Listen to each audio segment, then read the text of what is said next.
America అధ్యక్షుడు Trump తనలోని అసలు సిస్సలు బిజినెస్ మెన్ ని బయటపెట్టారు. అధికారాన్ని అడ్డం పెట్టుకుని తన ఫ్యామిలీ బిజినెస్ కోసం పాక్కి ఎక్కడ లేని గొప్పతనం ఆపాదించేస్తున్నారు. పాక్ పాలకుల అభ్యర్థన మేరకే కాల్పుల విరమణ కొనసాగిస్తున్నట్లుగా ప్రకటించారు.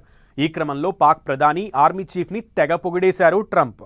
అయితే అసలు ట్విస్ట్ ఏమిటంటే నీ సీజ్ ఫైర్ సంగతే మాకొద్దు అని ఇరాన్ చీ కొట్టడం, అయినా దాన్ని పట్టించుకోలేదు ట్రంప్. Ceasefire continue. పాక్ని తెగ పొగిడేసిన ట్రంప్. చర్చలకే రాని ఇరాన్. ఇందులో పాక్ గొప్పేంటట? జరగని చర్చల్లో పాక్ పాత్రని ప్రశంసించడమేంటి?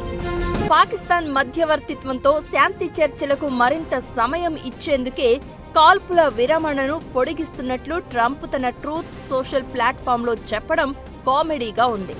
పాకిస్తాన్ ప్రధాని షెహబాజ్ షరీఫ్, ఫీల్డ్ మార్షల్ ఆసిం మునీర్ అభ్యర్థన మేరకు ఈ నిర్ణయం తీసుకున్నామని ట్రంప్ చెప్పారు. అయితే అసలు వాస్తవం వేరు ఉంది. ఇరాన్ ఈ సీజ్ ఫైర్ ని అంగీకరించినట్లు కనిపించడం లేదు. హర్ముజ్ జలసంధిలో బుధవారం కాల్పులకు దిగడమే ఇందుకు నిదర్శనం. ఇలాంటి సీజ్ ఫైర్ ని అమెరికా ఎప్పుడూ చూసి ఉండదు.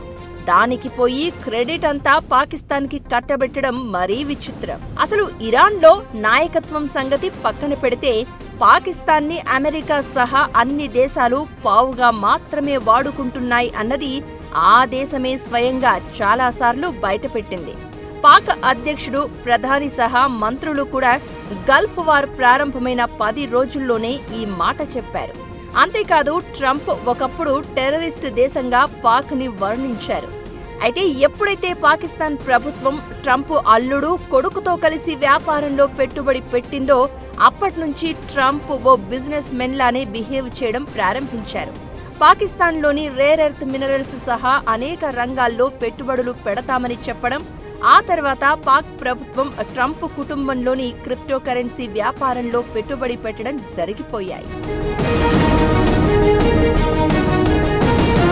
ఇప్పుడు మీడియేషన్ సంగతి చూసినా అసలు ఇస్లామాబాద్లో ఎక్కడైతే ఫస్ట్ రౌండ్ చర్చలు జరిగాయో వాటి బిల్లే ఇంతవరకు ఎవరు చెల్లించారో అర్థం కాలేదంటారు.